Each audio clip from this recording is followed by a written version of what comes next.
There's been a red card, but for who, Chris Kamara? They can't. Gets a red card. It is a red card. That's not a red card. And a red is a red card for Zidane. 4 lads, 1 red card. Hello everyone and welcome to the latest edition of 4 lads, 1 red card. The European leagues are back in full swing after this international break, and we're here as usual on Monday to analyze and discuss the latest football news. I'm joined by my 3 usual mates, Jotis, Darren and Alex. How it's going, lads? Really good. Hello, Jules. Very Perfect. good. Thank you. How are you? I'm good. Excited to talk about football once again. That's the best thing, right? Yeah. 100%. The only thing that we're good at. Talk about yourself, Exactly. Alex. We count editing as well. Right.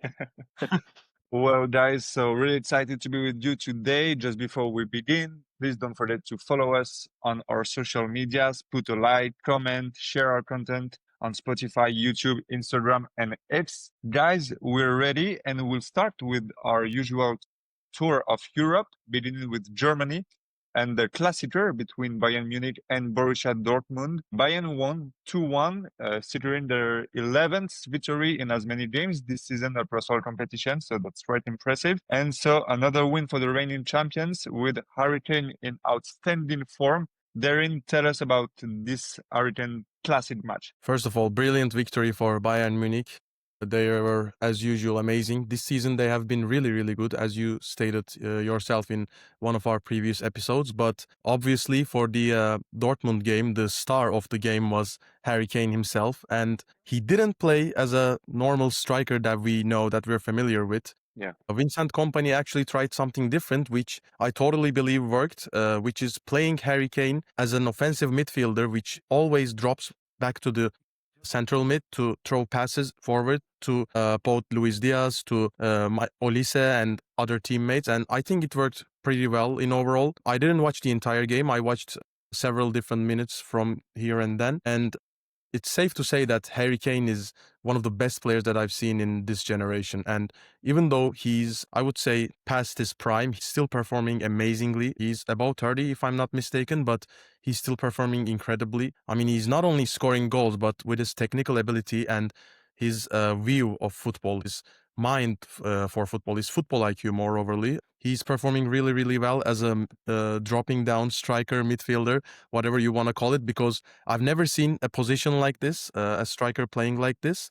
But on several occasions, he dropped down back to midfield and threw amazing passes. And this guy, I don't have words to explain how good he is, but Vincent Kompany made a good chemistry with him, I think. He's implementing his ideas of football very well with Harry Kane. And I'm looking really forward to see how he's going to do in Champions League this season, because this Bayern Munich team is performing really, really well, although they have a more of a tight squad. When we look at the bench, I don't think they have very good replacements considering the last year or the previous years of Bayern Munich squad. But the first 11, the lineup that always plays is really, really good right now. So yeah, we're looking forward to watch more of this Bayern Munich and see how Harry Kane will perform in the future of this season. Yeah, to say something also about Harry Kane, I think when we have players like him, we had Benzema, we had, for example, Lautaro Martinez, kind of strikers that also are really good at organizing the play, organizing the attacks, not only score goals, even if he scores like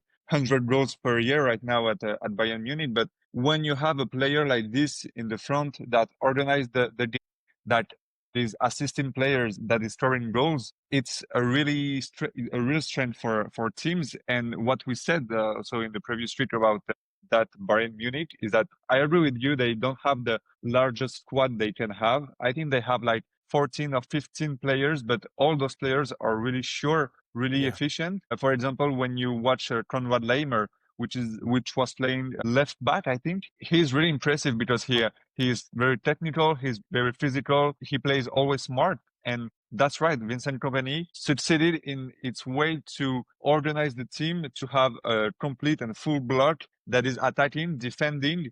And now the weaknesses that Bayern had before, I think they don't have it right now. Like, of course, defensively, they can be more efficient sometimes, but you see Upamecano and Jonathan Tah are really good right now. Laimer is really good. Sacha Boey also is improving. The midfield, I think of Pavlovic, really young player, but really, really good one. And even with injuries like Musiala, he plays Harry Kane, number 10, number 8, number 9, whatever you want. He can organize the game and they can be efficient. So, yeah, I totally agree with you. And to be honest, PSG is playing Bayern Munich in 2 weeks in the Champions League. And I can say that I'm a bit afraid because if there is one team that can beat this PSG this season, it might be this Bayern Munich. What do you think, guys? Talking about Bayern company, did everybody think that company would have such an amazing season this year at Bayern? Because he wasn't on my cards. I don't think anyone did. I don't think Yeah. anyone did. Yeah, he got barely relegated,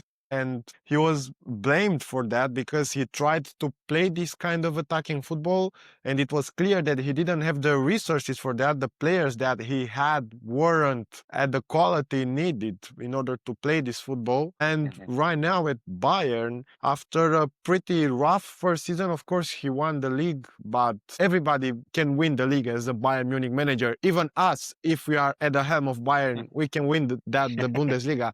It's no problem, but they are looking very, very scary right now, and this is the matter. Yeah, to answer your question, I think they can challenge PSG. In my opinion, these are like the two most informed teams in Europe right now, so Company has really surprised me, and I think a lot of football fans as well. I think Alex's take on anyone can win the Bundesliga deserves a yellow card. That's a first warning for you, Alex. Nah. Okay. I'll take it. No blaming. Yeah, Jetis, please keep your cards next to you because we might need them in another sequence during the episode. You know what I mean? So first yellow card for Alex, and maybe he can get another one later. We might see. Yeah, so that was the big clash in the Bundesliga, victory of Bayern Munich once again, and they're of course first in this league. We now turn to La Liga. Real Madrid followed up with a 1-0 win over Getafe with another goal from Kylian Mbappe. Barcelona also won 2-1 against Girona, currently bottom of the league. They're 20 in the table. It should be noted that Girona played in the Champions League last season, you remember, and now they're really struggling. Alex, how do you explain this decline of this team, this Mitchell's team? Okay, so first of all, it's one of the reasons is the injuries, because we have so many players that are unavailable, and the players that are unavailable are starters. Rafinha, Fermin Lopez, and the list can go on. Second of all, it's the absence of Inigo Martinez, because he was the leader of that defense, and he was the leader that managed and helped his teammates maintain that high line in an efficient way.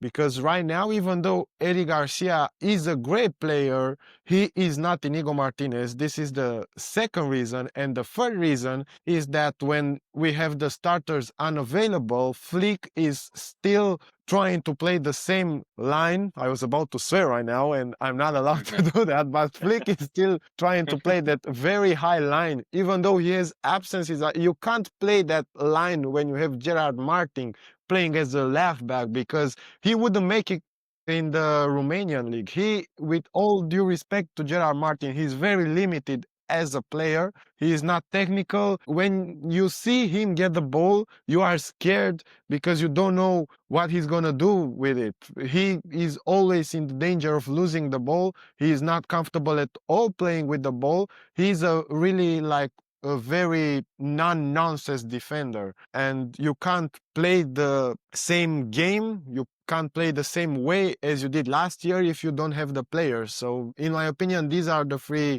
explanations for the Barcelona downside in the past recent weeks. I'm hoping that once the players are coming back, the results are gonna come as well. Yeah, and also something happens with the Hansi Flick, right? At the end of the game, maybe. I saw him in the tunnel doing some gestures, really crazy. He got a red card. He got a red card, I think. He's suspended for the Clásico. Wow, big miss. Ooh, really? That's right. Big miss for big Barcelona and a huge dub for Real Madrid. I mean, it's good for him, so he doesn't have to be on the sideline when he gets embarrassed on Sunday. You should show the red card to yourself right now. Maybe after the game. Let's see who deserves the red card after the game. Yeah, I think also that, Yeah, for in my opinion, just to add something on Flick, in my opinion, Flick is aware of all these discussions and all these rumors and talking about this high line, and he's very stubborn. And I think he wants to demonstrate to everybody that even though the conditions and the current context of the squad doesn't favorize him, he still wants to play the same way as he did. This is how he brought success to the team last year. This is how he won the treble at Bayern Munich. But he needs to understand that when you don't have the players available, you need to be a bit more cautious. And he is very stubborn and he doesn't want to do that at all. He's keeping like the straight line. So, yeah. Barcelona might pay for it. Unfortunately, they might pay for it. That's the German discipline in him. Yeah, exactly. Can't change the man. And also, Yeah. like, if things don't go well, he's not gonna be on the bench to change. What is he gonna do? Is he gonna like phone call the second coach? Who's the second coach of Barcelona? Do you know? I don't know actually. I don't know actually. Yeah, I don't. Ansu Fati. He's rocking it in Monaco. Yeah, now. no, well, good question. Yeah, because Yeah. I've never heard of who's the second coach of Barcelona, like who he is and I what is think he it's doing. like somebody close to his entourage, maybe a German guy. I don't know. I actually Maybe, don't know. because about that. usually, you know, like when coaches get transferred to different teams, they bring their own guys. Like Yeah. Yeah, no, it's true. He has his own staff at absolutely. Barcelona. He came with many with many physios. He Yeah. came with a whole medical team, and it worked in the first season because they managed. First of all, they managed to fix Pedri. We all know he used to struggle a lot with injuries, and he hasn't been injured in a while right now. And I hope Let's it not stays keep the it same. for- Yeah. Here we go. I mean, it's not a podcast episode if Alec goes without talking about Pedri. Yeah, we gotta stay true to the legends of the game. Yeah. Exactly, you're right. He was your Ballon d'Or, you remember? Yeah, And he finished he still 11th. is. Yeah, well, it will be interesting to follow this closely. Next week is the Clásico, and of course, this high line of Barcelona's defense will be one of the main subjects to end this tour of Europe. We'll go in England in the Premier League.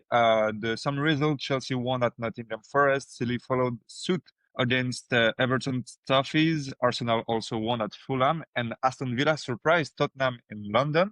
But the match to watch, of course, this weekend was this clash between Liverpool and Manchester United at Anfield. A 2-1 victory for Manchester United, thanks to a header from Harry Maguire. This match was quite symbolic, wasn't it? It was. By the way, if you can't see, I'm wearing the Man United jersey back from Ronaldo when Ronaldo Unfortunately, came back. I have it too, but Let's go. But just to clarify, we're not Man United fans. We just No. don't like Liverpool. Or Nah, at you least don't I like don't like Liverpool.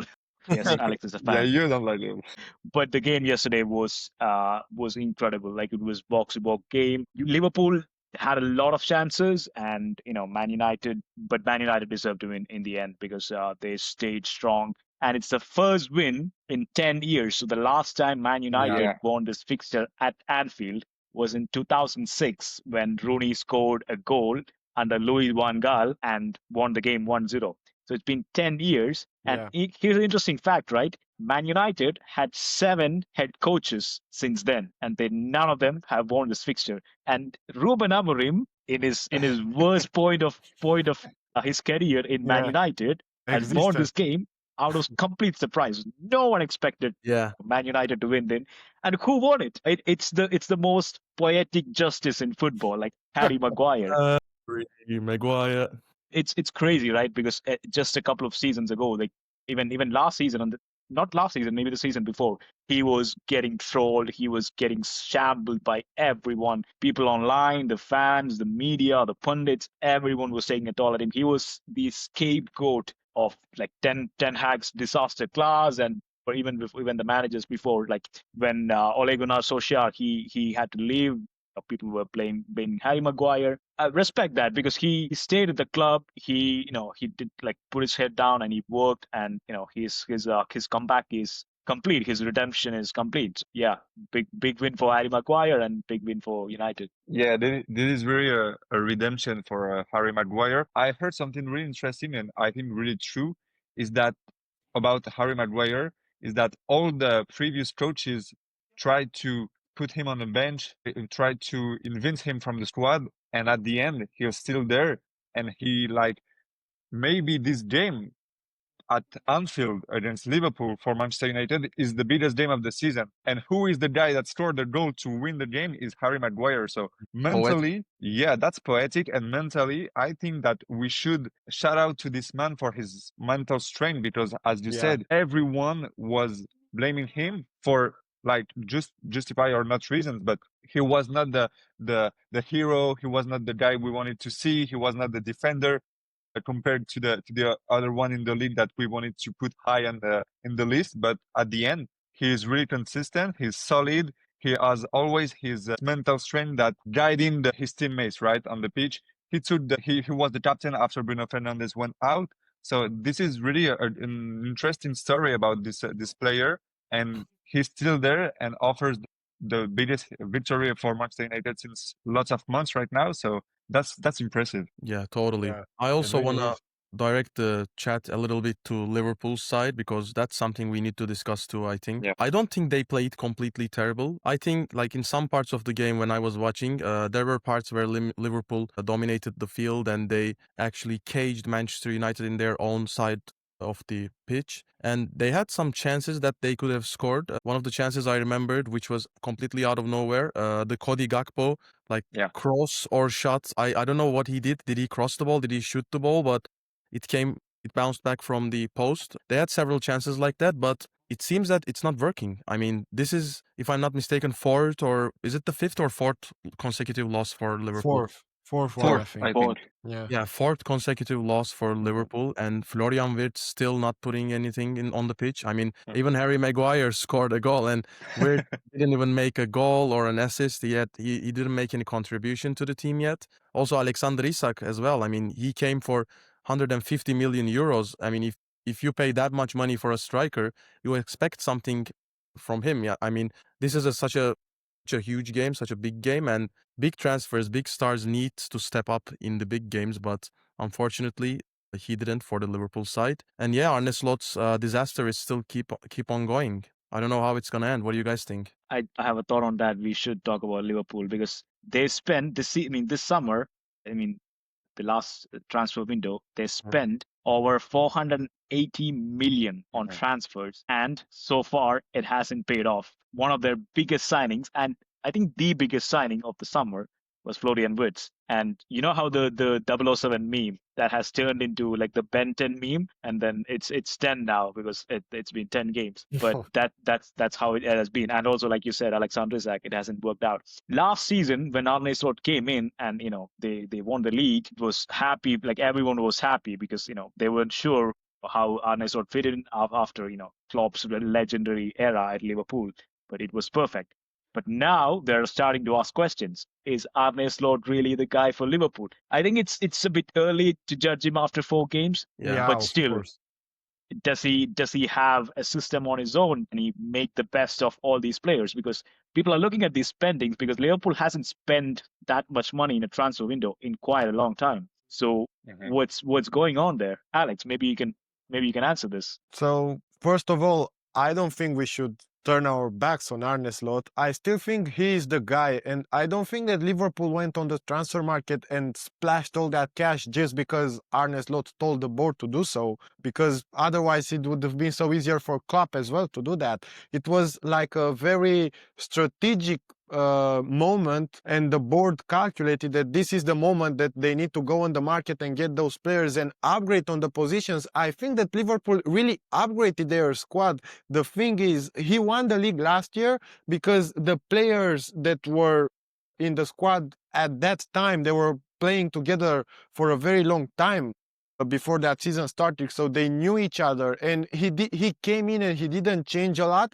He kept on the club system and built on it, and it gave the perfect results because they won the league. And also Van Dijk and Salah, they were in their last year of contracts, and they were expecting an offer from the board, and they were like very motivated for the season. They played with so much passion, so much determination, and we haven't seen that from both of them this season at all, especially with Salah. Yeah, Maybe he was depressed, or I don't know, maybe the Ballon d'Or results affected him as well. He had an amazing year last season, but bro, Liverpool have been playing with 10 men all games just because Salah has been doing nothing on the pitch all season. So it's not Florian Wirtz that should be blamed so much. Salah has been horrendous this season for Liverpool. He hasn't done nothing. I'm not saying that he should just be put straight on the bench and not be played again, but maybe we can try Chiesa a bit more on that right flank, because he made a few good appearances this season. Also, there was the very unfortunate and very tragic moment with Diogo Jota last summer, and the players, like the human beings, they were friends with the human being, and he's not there anymore. It used to be like his place in the locker room and everything. Yeah. Even though nobody is talking about this, maybe it has an effect. Some players still think about it as well. There are like many factors, and we also saw in the past with teams like PSG did that when they signed Neymar, Messi, Ramos, and everybody. You can't expect, just like in FIFA, to sign the best players and hope that they can work out together. You have to have a structure, and things take time. I think Slot can handle this, but the expectations have to be lowered, because I don't think they can win the league anymore. I was confident because of the great start that they had. Maybe they can still finish second or third, I don't know, but we should be like judging everything with more reservations. just to Just very briefly, quick question. yeah, Sorry, you go on. Darren, go ahead. Okay. I'm just gonna very briefly give a statistic about Salah before I move the stage to you guys. He didn't complete a single dribble this season. Yeah. Not a Oh, single. really? I just Yeah. That's I, crazy. I saw it on X today and I didn't believe it, so I just double checked just to be sure, and it's true. He didn't complete a Yeah. single dribble this season yet. That is actually crazy. For Yeah. someone like Salah, that is actually crazy. Yeah, this is what I'm saying. You get me? Yeah, Maybe Yeah. like I just had a quick question. Do you think all the signings that were made this summer are the right signings for Liverpool? I think yes. Like Isak is already a Premier League proven player. He will start scoring goals. I'm 100% sure. I can bet my savings on it. Isak will score goals for Liverpool without any doubt. Wirtz will become a great player and will be the former himself again. It will just take more time because he has to adapt. And what other signings did they have? Because everybody talks about Frimpong. Frimpong is a great right back. He Ekitike, is a great player. Frimpong, Ping Pong, Ekitike, Kerkez. Ekitike already Kerkez scored. too, yeah. yeah. Yeah, they need a center back. It's such a shame that Guéhi's deal didn't go through and it collapsed Yeah. in the last seconds, because as soon Van Dijk hasn't been as good as he was. Konate, his contract is up in the summer, by the way. I think he's gonna do a Trent Alexander-Arnold move, Real and Madrid. yeah, he'll be wearing the rival's color, the enemy's color next year. His head is not into the Liverpool squad anymore, so they really need a defender as well, and you can count that in as well. But the signings, I think they will turn out to be good as the time goes by. Okay, this is all on record, so we'll see how it Yeah. goes as the season progresses. Jules, go ahead. Yeah, well, just to end this Liverpool debate, I totally agree about Mohamed Salah. This season is it's weird to see him at this level, to be honest. I saw someone in Twitter, I think, saying that he's resting until the Africa Nations Cup because he lost twice in finals, so he wants to be 100% in form and in shape to finally win it. But yeah, we'll definitely focus more about this Mohamed Salah season, because for now it's kind of chaotic. So we'll see how it is progressing. But yeah, no. So time now to move to Champions League, guys. Which returns for its third match day this week. Once again, we'll have the chance to watch some great games. We have Villarreal against Man City. Arsenal is hosting Atletico Madrid. Chelsea is hosting Ajax also. Guys, we each have our favorite team playing this week, right? Yeah. Starting on Tuesday with Barcelona hosting Olympiacos, the Greek side. Alex, simple question. What's your prediction for this match? And if there are some goals, who do you think will score for Barcelona? So my prediction is, I believe, 3-1 for Barcelona. they are gonna concede. Of course, they are gonna concede. Mhm. Rashford is gonna score again, and Yamal. Rashford, Okay. okay, Or nice take. maybe Fermin. I think he's back already, Is he gonna but play? they may not start Yamal and Fermin because of the Clásico. But Rashford is definitely gonna score. Good shout. All right. Interesting. Yeah, you're right to say that next week is the Clásico, so maybe Flick will try to organize differently this in this game against Olympiacos. Next, in this Tuesday, it will be PSG's turn to play on Bayern Leverkusen's pitch. Honestly, I'll talk about PSG. I think they will have the physical and tactical advantage in this match, which will see the return of several players who were injured at the start of the season. I think Doué, Kvaratskhelia, Marquinhos, and Dembele are back in the squad for this game, but it remains to be seen whether Luis Enrique will fill them straight away or not. That will be interesting to see that. And given Leverkusen's performance is the start of the season, I see another Parisian victory in this Champions League. I think they are all confident, even if in the league they can concede sometimes stupid goals. They sometimes made some mistakes, especially the new goalkeeper Chevalier is not really at 100% right now, but I think in Champions League it will be okay against Bayer Leverkusen. And I see a score with a 2-goal margin, so maybe a 2-0 or 3-1. Let's go with 2-0 for now. And I see a goal by one of the two fullbacks, so maybe Nuno Mendes or Hakimi. Wow. Okay. We're Great one. we're used to them for now, so it's not Yeah. a surprise. Yeah. Why not The a goal from the arrogance. Ballon d'Or winner? Ballon d'Or winner Ousmane Dembele might score maybe on his return to competition. So yeah, I'm He's betting back. on Hakimi and Ousmane Dembele to score. The arrogance of predicting your wing back to score. Game's gone. The game's gone. Not even a striker, not even a winger. He's predicting fullback. No, fullbacks, man. Exactly. Trust me. I like it. I like the high self-esteem. Well, let's continue on Wednesday evening. It will be Galatasaray's turn to follow up on their victory against Liverpool, this time against Norwegian side, Bodo Glimt. Darren, same question. What's your prediction for this match? Yeah, so we had a really huge victory against Liverpool. Even though it's 1-0, it's still incredible to beat Liverpool, Absolutely. I believe, in Champions League. This game, I don't think it's going to be an easy game. I do always say this, but there are no easy games in Champions League because every team, even the smallest team that can compete in the Champions League, they want to show up. And to be fair, Galatasaray does not have a really good record in facing northern teams. Northern Europe teams in the Champions League. Even in last year, we somehow beat Tottenham, and then we draw against Malmö, and then we lose to AZ Alkmaar, to Ajax. Galatasaray is a bit struggling against physical teams such as Norwegian teams, and Bodo Glimt is also one of them. We are lucky that it's a home game. It's not an away game, so it's not going to be a balls freezing away game for our players. But I do believe we will still struggle a little bit, but I think in the end we will seal the victory, grab the victory. Some of our players are back from injury. Wilfried Singo, I don't think he's going to be playing because he is injured. Other than him, I think we have a full squad. I do expect many goals from both sides. I'm 100% sure that Bodo Glimt is going to score as well, because when we have the possession in our games, we struggle a lot on transitions, and Bodo is a very disciplined, fast-paced team. So I do believe they can create a danger against us in the transitions, but I expect us to win. I think Victor Osimhen is definitely going to score at least one, maybe even two goals against them. Well, yeah, we'll see how it goes. All right, interesting. Okay. Yeah, you're right to say that this kind of teams like Bodo Glimt, you have to be focused from the first to the 99th minute, because Totally. they will, like, their only mission is to play the best they can, to give everything they have.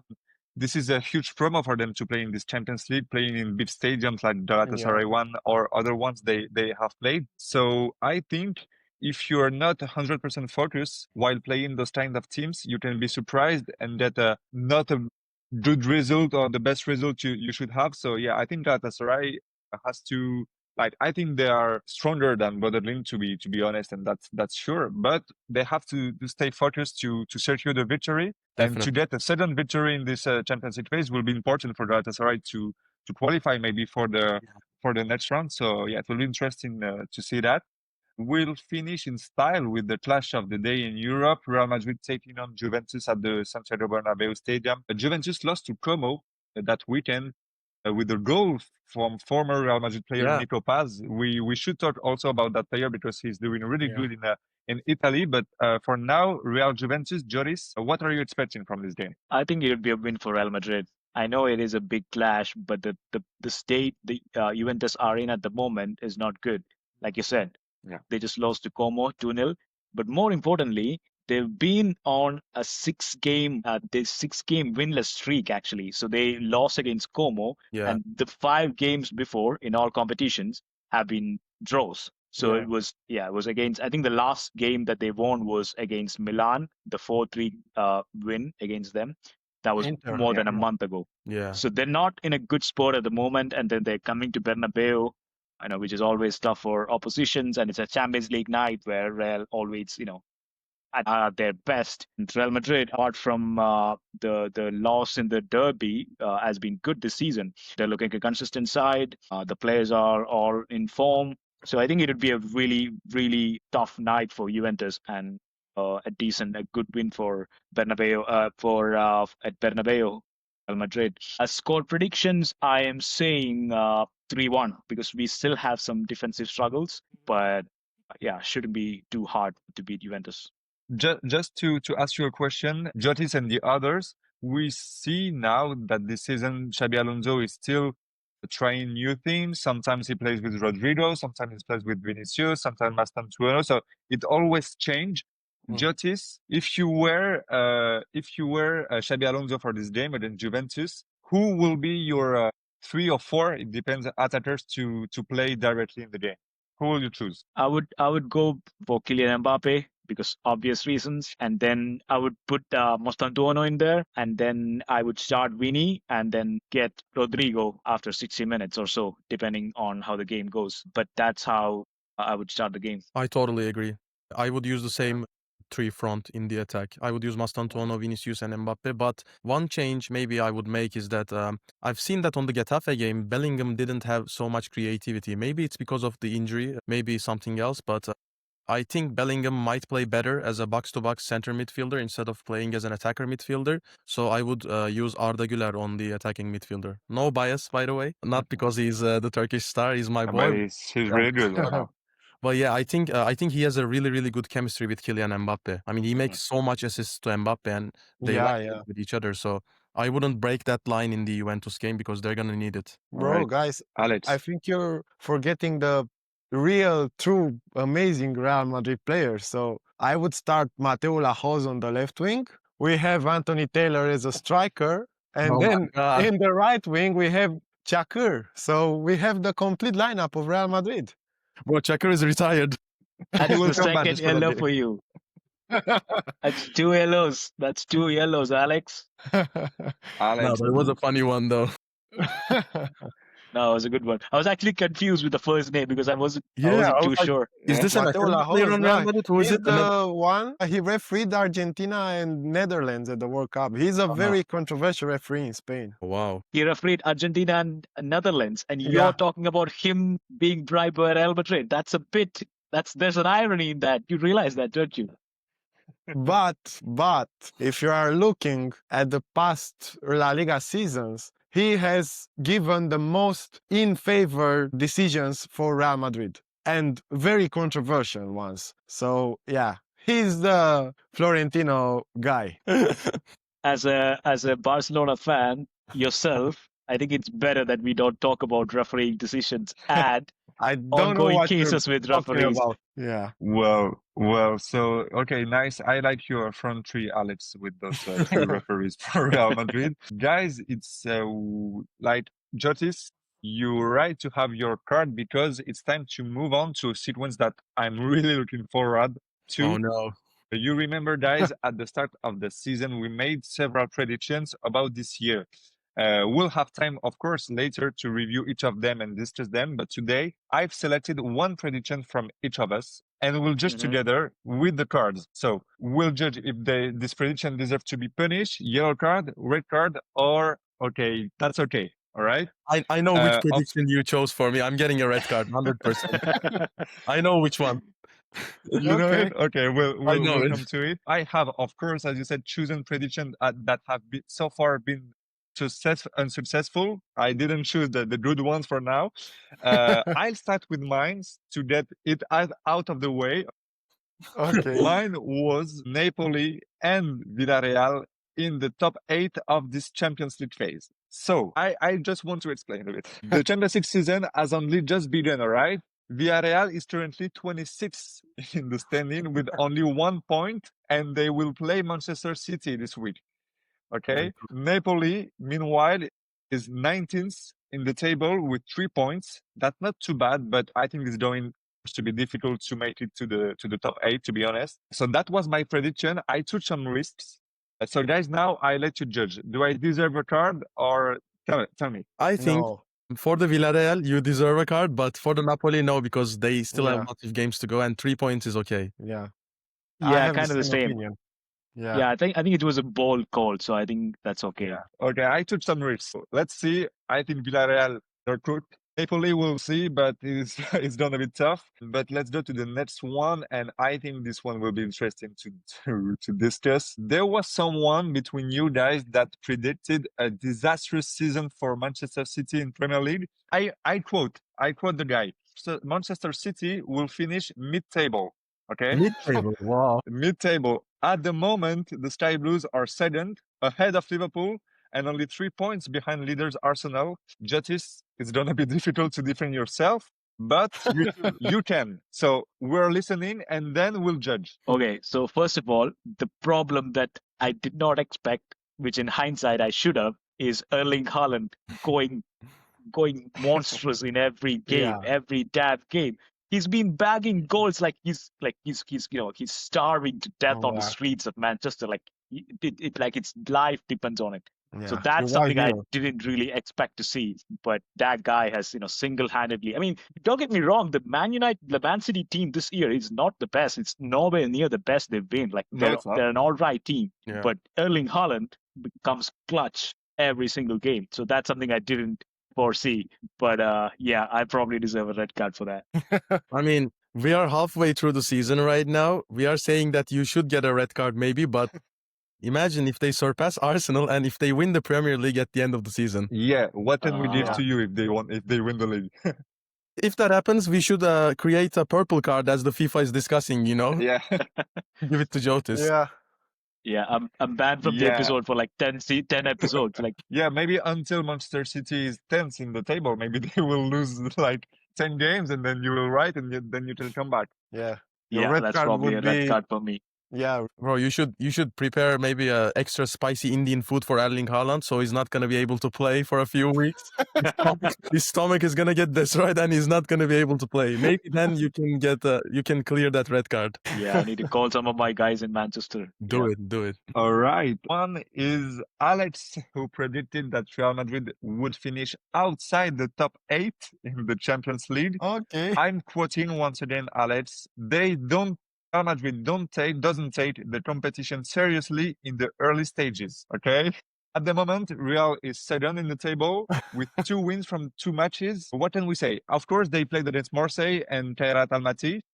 This is not the real games they have to play. But what can we say about this prediction, guys? Okay. I think so- again it was. I was just gonna say, like, I think it was a bold take, and then again, like, it's only 2 games, and like you said, it was like not the biggest games. So it is still possible. Is it likely? No. Is it possible? Maybe a yellow card for me. I think Real Madrid are gonna finish in top 8, but yeah, it's a bit early to quote.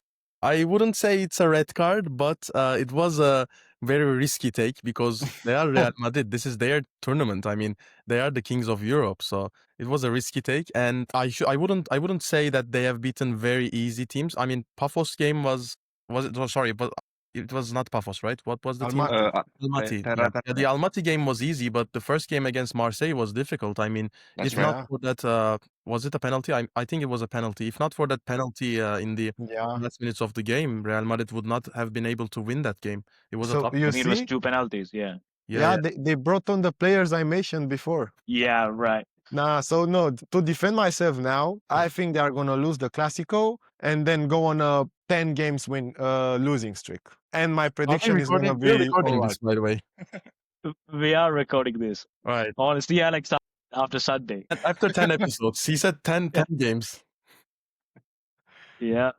So yeah, we're recording. Yeah, just to follow that, talking about the Clásico, just for that, guys, who sees Real Madrid win this Clásico at the Bernabeu? To be honest, I think Real Madrid is going to win. yeah, I think too. So Alex, you're Okay. the only one that think that they will lose. So you say that they will lose? Yeah, I'm hoping they would lose. If I'm being realistic, it's gonna be a draw, but my heart wants a win for Barcelona. Or just remember last year before the first Clásico, everybody was talking about the same high line of Barcelona that, oh my God, how Vinicius' speed and Mbappe's speed, they are gonna run through it and they are gonna destroy the Barcelona. And remember how it turned out. It was 4-0. You know, I'm talking like Mourinho. 4 for me and 0 for them. Yeah, but I want to remind you, at the beginning of this episode, you said the person who directs that high line, Inigo Martinez, Yeah. is absent. So maybe that's going to take negatively on Barcelona side for the It's end. That's a true, good it's point. true. It depends. Yeah, it depends also if Balde can play at his full self, because he has been struggling with injuries as well. Mhm. Inigo is not there anymore. It depends. It depends. This is why I said I'm being realistic. So I think it's gonna be a draw. I think it's going to be a 2-1 win for Real Madrid. I think Mbappe is going to score. A brace, maybe. Maybe a brace. Maybe Vini would get on the score sheet or Mastantuono, but Mbappe is scoring. That's for sure. Eminem, not Mastantuono. Yeah. I'm expecting maybe a brace from Mbappe. Also, I want Arda Güler to make an assist as well. Yeah. No, bro. That should be interesting to see if Arda Güler is playing, man. Yeah, well, Alex, I think your prediction for now is okay. It's not chaotic at all. So I maybe won't give you any card, but trust me, if Real Madrid wins at the Bernabeu against Barcelona, you'll get your card. You'll get it. Oh, okay. So next Monday, next episode, some heads are going to roll. Yeah. That's for sure. Oh, yeah. Exactly. If not, Yeah. if Real Madrid loses at home, 3-3. Darren, Joris, and I will have a red card. That's Yeah, okay. then the next episode, the week after next week, Alex is going to do the podcast by himself because we're all banned. Yeah, alone. Just talking about Pedri and Barcelona for 1 hour. Yeah, let's hope that does not happen. Nice. Guys, we will end this sequence on a high note with Darren, who predicted a bad season for AC Milan in Serie A. The Milanese are currently leading the Italian league ahead of Inter, Napoli, and Roma, AS Roma. Guys, what do we do for now? Card, yellow card. red What card. card do we use for Darren? That's a straight red. Yeah. I have no words. Can't even defend They're- myself. Yeah, they're leading. They're leading. I mean, Man City, I predicted bad things for Man City, but they're not at the moment, they're not the top of the table.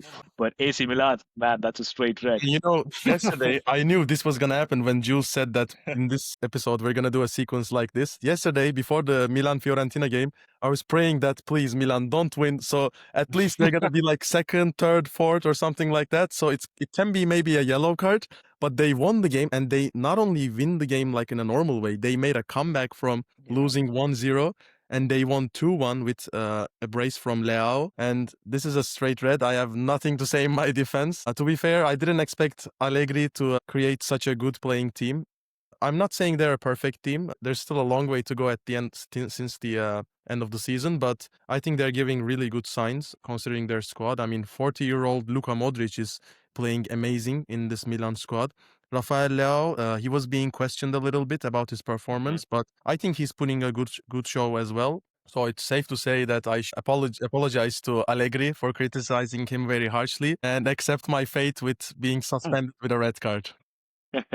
And you know that next week, Napoli is playing against Inter Milan, and Milan is playing against Pisa, I think, or something like this.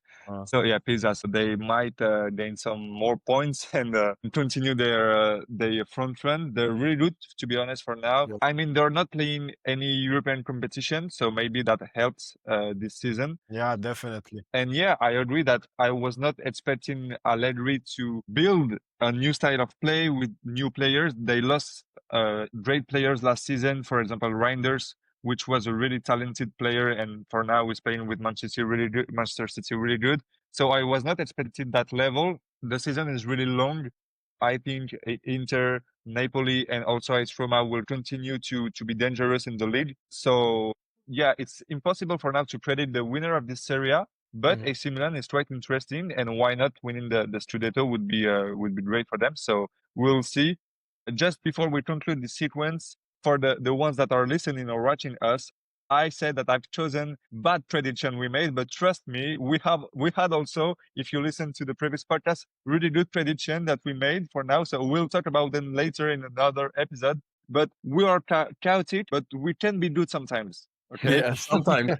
Sometimes So don't neither. be so Yes, rude. sometimes. Exactly. Sometimes. We are Exactly, Gattusos. guys. Yeah. Well, we have some other topics that we want to talk about today. We have a bit of time to talk about them. We wanted to talk. So, Joris, you mentioned this 007 trend on social media that begins with the Florian Wirtz. But can you explain us what does this 007 really means and what is happening right now with this? So it came to mean it is a trend that has been around for a while, but when I was reading more about it, I found out that it was all started by Sky Sports in Germany after Jadon Sancho moved from Dortmund to Man United. So basically, 007, as we know, is a James Bond secret code, is used to mock players who haven't made any goal contribution. So that's either an assist or a goal in their first 7 matches. So its significance 007. Yeah. So that's basically the meme. So Jadon Sancho was the first victim when he moved to Man United, but there has been plenty of victims after that for 007. So I was reading about it the other day. They were talking about, is it a fair metric to judge players, because there have been players in the past who didn't have that impact, who actually unfortunately got the 007 badge and then went on to score goals and do great things for their club. They were talking about like whether that's a good metric, but how the internet is, how the meme culture around football is. They're always waiting for a new signing to just hit that number, just hit Yeah. go 7 games. But what do you guys think? Is it always the case that if they don't perform well in the first 7 games, there'll be a flop in for the club? No, I You don't. should get a red card just for asking this question. Yeah. I don't think they're gonna be a flop, but it's still funny to see. And it also made me question just now that imagine that you're a star player, you just got transferred, and you didn't make any goal contribution in your first 6 games. You're starting your 7th game, and then you're imagining that if I don't score or make an assist in this game, they're gonna make fun of me in social media. I would I try think that so hard. I yeah. would do everything in my power to either score a goal or make an assist that game. Yeah, Wirtz- and when you score, you celebrate like this. Yeah. That's fired back in Wirtz- fans for social media. Wirtz is definitely very much aware of this trend, and Definitely. I think he's waiting like so hungry for his first contribution in order to stop everything. But it's not fair because he made an assist in the Super Cup against Crystal Palace. So technically, you know what I'm saying. Yeah. Yeah, but still, keep the meme going, bro. Keep on Yeah. the Don't destroy our dreams. Anything for the memes. Exactly. Well, and to answer your absolute horrible question, Jotis, about if a player doesn't like begins so bad, I just want to say one name, Ousmane Dembele. When he came at PSG, you remember, Yeah. it took not 7 games; it took a season for him to be good, and he became 1 year after Ballon d'Or. So Yeah. I'm not saying that Florian Wirtz is gonna be Ballon d'Or next year, but maybe. Why not? We'll see. We'll see, because there is a World Cup coming. There is lots of games coming, so it will be interesting to see that. Guys, before we finish, I wanted also to speak about another subject. Cristiano Ronaldo is in high form this season with his club and also with the Portuguese national team. We saw that during the qualifiers for World Cup. Inevitably, one figure springs to mind. This is the 1,000 goals. I think so far, Cristiano Ronaldo has scored 948. That's right. Yep. Yeah, 948 goals, so 52 goals to achieve this objective. Do we all agree that he will? Yeah. He will The definitely. He 1,000 will. goals. I think so. He's not gonna hang up his boots until he get to that number. I mean, he plays in Saudi, so he can stay there as long as he wants. I'm He can glad continue you're to play there. recognizing the level of the Saudi league. My God. His level is good. I'm not saying anything about the Saudi level. All right. Bro, so I watched the highlights of the last Al Nasser game against Al Fateh, I think it was. They won 5-1. Ronaldo scored a very great goal. Hats off to him. But, bro, you know who scored a hat trick? Joao Felix, the player that has never Joao been able Felix, to man, get yeah. past an opponent in Europe. And he's dribbling around the Saudi defenders for fun. You get what I'm saying? Yeah. That level, that league is worse than our school tournaments. Oh my God. So That's you're saying that's the if you that's a third yellow card for Alex. go to Saudi Arabia, you're not gonna rocket your shots above the stadium, outside the stadium? That's still gonna happen. He's gonna hit it to Rosie. He's gonna hit Georgina with the football. You know, Cristiano Ronaldo put an amazing performance. Another figure who can be considered as another GOAT also scored. Lionel Messi scored a really, really good goal in MLS as well, which makes me think that this is the last dance for both of them. I mean, it's probably going to be the last World Cup, if not they decide to play it in 45, 46 years old. So it's really, really incredible to see them preparing or keeping them in their absolute fit Yeah. situation to maybe win this World Cup. I mean, it's really, really good to see them. What do you guys think about that? I mean, Yeah, it's you remember insane, last? right? Sorry, I was Yeah, just gonna that say it's insane. Like Yeah. how much work do they have to put into, to be at that level? Even when they've achieved everything, there's nothing left to prove. So it's mad. Yeah. This just shows their passion. and we said also last week. No, go on, Jules. Go on, Jules. Yeah, last week you remember while we were talking about those clubs in Europe that are playing 70 games and then the players, we don't know if the players will be 100% form for the World Yeah. Cup. This can be an advantage for Lionel Messi and Cristiano Ronaldo because they're playing in different leagues and they will focus on this objective with their national team. And I think for Portugal and for Argentina, it's, of course, you have the greatest players in your squad, so of course it's helpful, but they will be, if all goes well, 100% in form and really focused. And that will be important for those teams compared to other teams. For example, England, when you see Harry Kane is performing really well, but we don't know if in June or July he will be at this level of performances because of his form and some injuries, some he will be tired for everything. So that's a good point to focus on for this World Cup, to see if Lionel Messi and Cristiano Ronaldo, thanks to their season before, can be like impactful during this World Cup. Alex, yes, you wanna say something? Yeah. Just to add something very quick on this like Messi Ronaldo thing, just look at the way they still celebrate their goals, like how much passion they put into every celebration, every goal scored against a very whatever the opponent may be, they are celebrating it like it's the winning goal in the Champions League. This just shows that they've reached this level because of their hard work and because of their passion, their pure passion they have for the game. It's the same case for Luka Modric, because you mentioned him earlier, that he's rocking the pitch for Milan at 40. These players are very passionate about the game and they treat it very professionally. And unfortunately, I don't think that the new generation still has the same dedication for the game. And it's such a shame, because I don't think we will ever, or we will witness very long careers very soon. Yeah. It's my opinion. Mhm.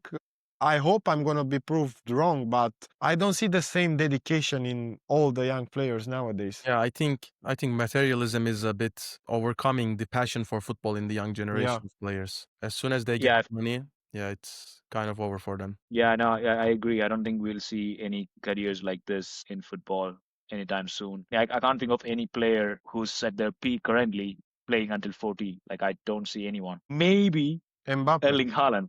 or Maybe Erling Haaland. Haaland, yeah, maybe. Yeah, Yeah, you're might true. be. Yeah, Not well, Mbappe.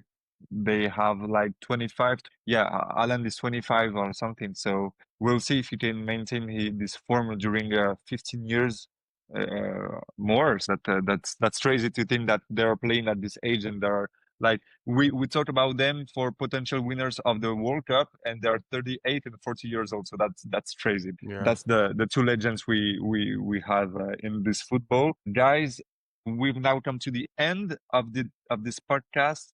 Thank you very much for listening us on Spotify or YouTube. Once again, don't forget to follow us on social media. It's really important for us. So thank you for the support. Guys, I want to wish you good luck for this third Champions League game. Hope all of our teams will win. And we'll be there next week, same time. Joris, Darren, Alex, thank you very much, guys. Thank you, Jules. Thanks, everyone. Thanks, And make everyone. sure to follow the next episode because there's going to be some heads rolling after the El Clasico. So make sure to tune in. We're Yeah. gonna kill ourselves. Exactly. Live. See you all Thanks, next week. everyone. See you next week, everyone. Bye bye. See you.